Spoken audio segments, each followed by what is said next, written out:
بسم اللہ الرحمن الرحیم۔ السلام علیکہ یا صاحب العصر والزمان۔ السلام علی الحسین وعلی علی ابن الحسین وعلی اولاد الحسین وعلی اصحاب الحسین۔ آقا شیخ زبی محلاتی فرماتے ہیں کہ میں نے کتب متاخرین میں سے کسی کتاب میں دیکھا ہے جس کا نام ٹھیک طور پر مجھے یاد نہیں کہ جب حضرت امام حسین علیہ السلام زمین کربلا میں پہنچے تو ایک خط حضرت محمد بن حنفیہ کو تحریر فرمایا اور ایک خط تمام اہل کوفہ کے نام روانہ کیا اور ایک خط بالخصوص حبیب کی طرف رقم فرمایا جس کا مضمون یہ تھا: یہ خط حسین بن علی کی طرف سے مرد فقیہ حبیب ابن مظاہر اسدی کی طرف ہے۔ اما بعد، اے حبیب، ہم کربلا میں پہنچ چکے ہیں اور تم رسول پاک سے میری قرابت کو جانتے ہو۔ اگر تم ہماری نصرت کا ارادہ رکھتے ہو تو فوراً پہنچ جائیے۔ گلی کوچوں پر پہرے دار مقرر تھے اور سلسلہ رسل و رسائل پر کڑی پابندی عائد تھی۔ نامعلوم یہ خط حبیب کو کیسے پہنچا۔ بہرکیف قاصد کسی نہ کسی طریقے سے حبیب کے دروازے پر عین اس وقت پہنچا جب کہ حبیب ابن زیاد کے خوف سے اپنے قبیلہ میں پوشیدہ طور پر زندگی گزار رہا تھا اور اس وقت اپنی زوجہ کے ہمراہ صبح کا کھانا کھا رہا تھا۔ ایک لقمہ حبیب کی زوجہ کے گلوگیر ہوا تو کہنے لگی، ابھی ہمارے پاس کوئی نہ کوئی نئی خبر پہنچنے والی ہے۔ چنانچہ قاصد نے پہنچ کر خط پیش کیا۔ حبیب نے پڑھا اور خط کو جیب میں رکھا۔ زوجہ نے دریافت کیا کہ یہ خط کس نوعیت کا ہے تو حبیب نے جواب دیا، حضرت حسین علیہ السلام مجھے اپنی نصرت کے لیے بلا رہے ہیں۔ ابھی زیادہ دیر نہ گزری تھی کہ حبیب کے قبیلہ کو خط کے مضمون کی نوعیت کا علم ہو گیا اور وہ فوراً پہنچ گئے اور حبیب سے دل کا راز دریافت کرنے لگے کہ آیا نصرت حسین علیہ السلام کے لیے جانا ہے یا نہیں۔ حبیب نے ان کو تسلی دی کہ میں ایک بوڑھا مرد ہوں، اب میں کس کام کا ہوں۔ جب قبیلہ والوں کو تسلی ہو گئی تو اپنے اپنے کام کاج کے لیے چلے گئے۔ زوجہ حبیب نے دریافت کیا، اے حبیب، فرزند رسول تجھے اپنی نصرت کے لیے طلب کر رہا ہے اور تو جانے سے پس و پیش کر رہا ہے۔ کل بروز قیامت جناب رسالت مآب کے سامنے کیا جواب دے گا؟ اس وقت حبیب نے اپنی عورت کے سامنے بھی تقیہ کیا اور فرمایا کہ اگر میں کربلا چلا جاؤں تو ابن زیاد میرے گھر کو خراب کر دے گا اور میرا مال و اسباب لوٹ لے گا اور تجھے قید کرے گا۔ تو یہ سنتے ہی زوجہ حبیب نے نہایت جرأت مندانہ جواب دیا کہ اے حبیب، تو فرزند رسول کی مدد کے لیے جا، میرا گھر خراب ہو، اسباب لوٹ لیا جائے اور مجھے قید کر لیا جائے، مگر یہ سب کچھ منظور ہے۔ اے حبیب، خوف خدا کرو، کیا سچ مچ تو نبی زادی کے فرزند کی مدد کے لیے نہیں جائے گا، حالانکہ وہ تجھے اپنی نصرت کے لیے بلا رہے ہیں؟ حبیب نے پھر احتیاط سے کام لیتے ہوئے جواب دیا، اے عورت، تو دیکھتی نہیں کہ میں بوڑھا ہو چکا ہوں، اب مجھ میں دشمن کا مقابلہ کرنے، حملہ کرنے اور تلوار چلانے کی طاقت نہیں رہی۔ جب یہ سنا تو وہ نیک بخت عورت غم و غصہ سے پر ہو گئی اور زبان سے بول نہ سکتی تھی۔ روتی ہوئی اور آنسو بہاتی ہوئی اپنی جگہ سے اٹھ کھڑی ہوئی اور اپنے سر سے برقع اتار کر حبیب کے سر پر ڈال دیا اور کہنے لگی، بے شک نہیں جاتا، تیری مرضی، اب عورتوں کی طرح گھر میں بیٹھا رہے۔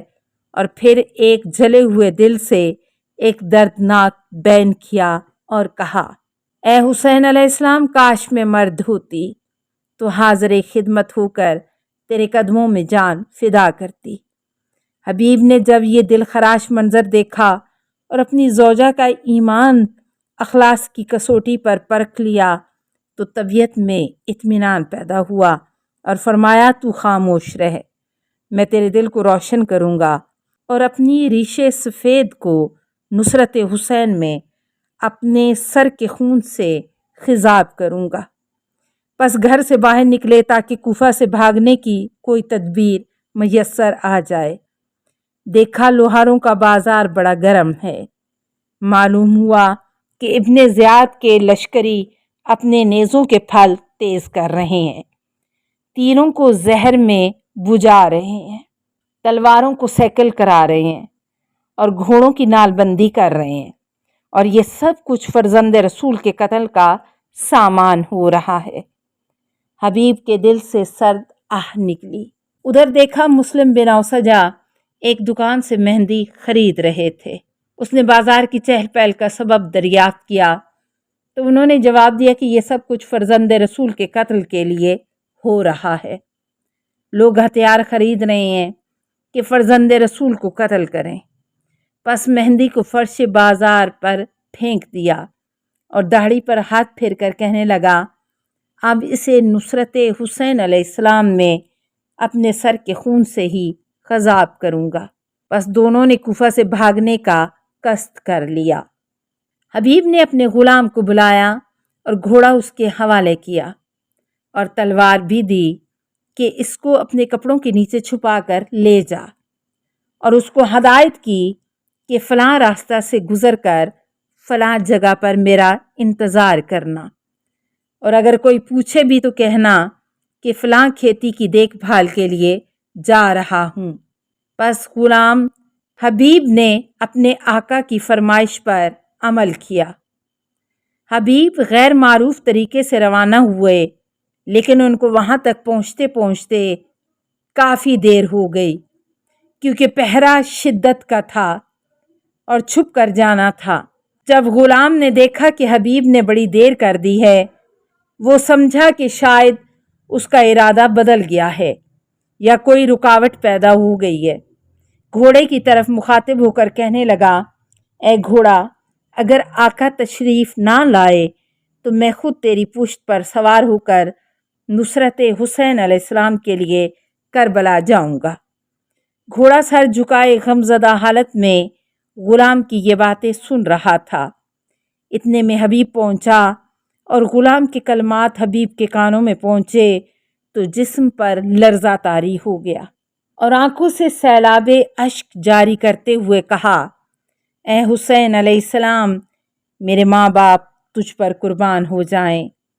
کنیزادے تیری نصرت کے لیے بے چین ہیں، لیکن افسوس ان آزاد مردوں پر جو تیری نصرت سے گریز کرتے ہیں۔ ورود حبیب در کربلا۔ پس گھوڑے پر سوار ہوئے اور غلام سے کہا، میں نے تجھے راہ خدا میں آزاد کیا ہے، جس طرف تیری مرضی ہو چلا جا۔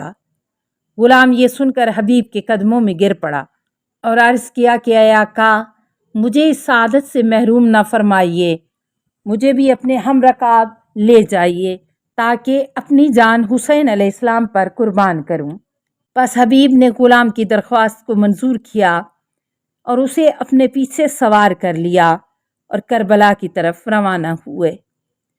جب حبیب پہنچے تو حضرت امام حسین علیہ السلام کے تمام صحابہ نے پڑھ کر نہایت گرم جوشی سے حبیب کا استقبال کیا۔ ادھر خیمہ گاہ میں بھی خبر پہنچی تو عالیہ مقدرہ جناب زینب نے دریافت کیا، کیا بات ہے کہ تمام صحابہ ایک جگہ جمع ہو گئے؟ تو عرض کیا گیا کہ حبیب آپ علیہ السلام کی نصرت کے لیے پہنچا ہے۔ بی بی نے فرمایا، میرے سلام حبیب کو پہنچا دو۔ جب حبیب کو بی بی عالیہ علیہ السلام کا سلام پہنچا تو ایک مٹھی بھر خاک لے کر اپنے سر میں ڈالی اور کہنے لگے، ہائے، میں کجا اور امیر عرب کی بڑی شہزادی کجا کہ مجھے سلام بھیج رہی ہے۔ بہار الانوار وغیرہ سے منقول ہے کہ جب حبیب نے امام حسین علیہ السلام کی تھوڑی فوج دیکھی تو عرض کیا، آقا یہاں نزدیک ایک ہمارے قبیلے کے لوگ آباد ہیں، اگر آپ اجازت مرحمت فرمائیں تو میں آپ علیہ السلام کی نصرت کے لیے دعوت دوں۔ حضرت علیہ السلام نے اجازت دی، چنانچہ حبیب اپنی حیت تبدیل کر کے وہاں پہنچا۔ کیونکہ وہ ان کو پہچانتے تھے اور اپنا بزرگ سمجھتے تھے، بس انہوں نے ان کا کافی احترام کیا اور تشریف آوری کی وجہ دریافت کی۔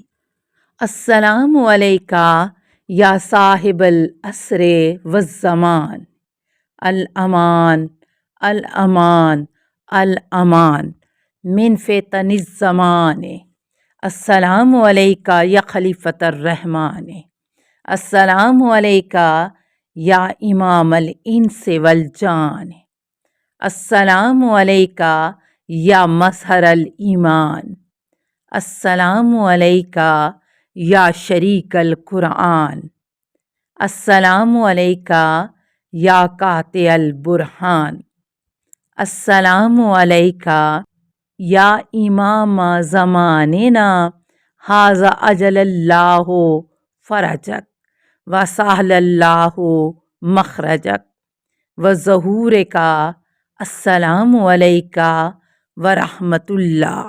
اللہم صلی علی محمد و آل محمد۔